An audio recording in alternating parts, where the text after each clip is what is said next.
Hello everyone, we are back out here in Berea. It's Jets week. It is finally opening week, Tom. Can you believe it? Oh, thank goodness. It's time. It's time. You feel that little nip in the air today, Mary Kay. It feels like fall. It's time for football. And you know what? There were so many Browns players out there today. It was very encouraging for Mike Pettine to look out there and see so many guys back.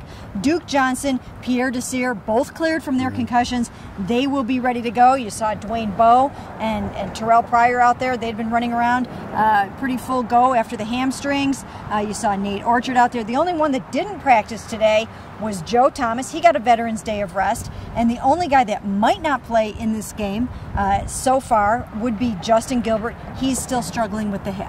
Yeah, and of all those players that you mentioned, the guy that I'm sure they're thrilled to have back is Duke Johnson. Obviously they made the move this week with Terrence West, and they were wondering if Duke Johnson would be ready.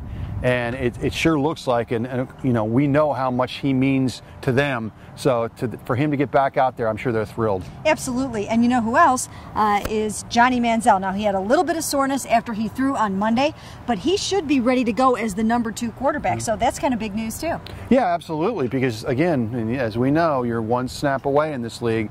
And the Browns kept saying that they thought he would be ready. They thought he'd be ready.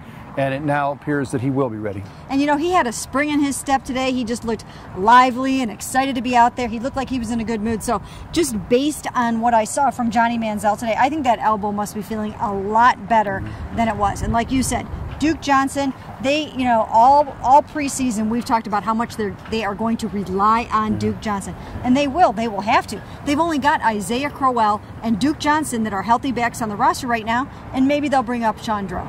I still think they would have to maybe ease Duke into the game on Sunday a little bit, but because I would have to think Isaiah starts the game. But again, it seems like they've built so much of this offense around him that they're going to get him out there as soon as they can.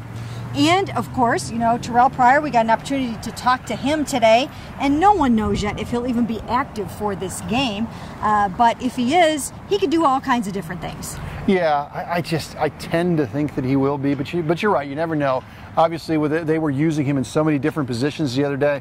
You asked Coach Bowles from the Jets, hey, do you have to actually work a little harder? And, of course, that's why they had him doing that stuff. May they use him there? Maybe, but maybe not. But the Jets still have to plan for it. Right. It takes away a little preparation time when you think that he could be the personal punt protector. You think he could run some wildcat. You think he can play a little bit of receiver and do whatever else. Dwayne Bowe even thinks he can play some safety. So, I do think it gives Todd Bowles and the Jets something else to think about, definitely. And, you talk about the Jets, and Buster Skrine will be facing his old Browns team. Yeah, it's a really strong secondary, and Buster obviously was here with the Browns last year, had his best year.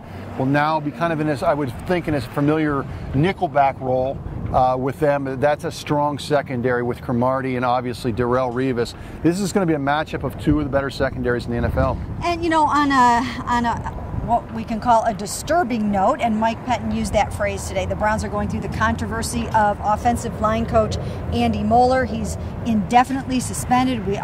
Most of us probably heard the 911 tape yesterday, and Mike Pettine had some pretty strong words to say today. Yeah, and I will credit the organization in kind of trying to get out in front of this a little bit and being proactive and obviously there's going to be due process, as we all know, in the court of law, but I think given the climate of what we know with domestic violence and certainly what's happened in the NFL, I think the Browns have kind of taken the right approach here.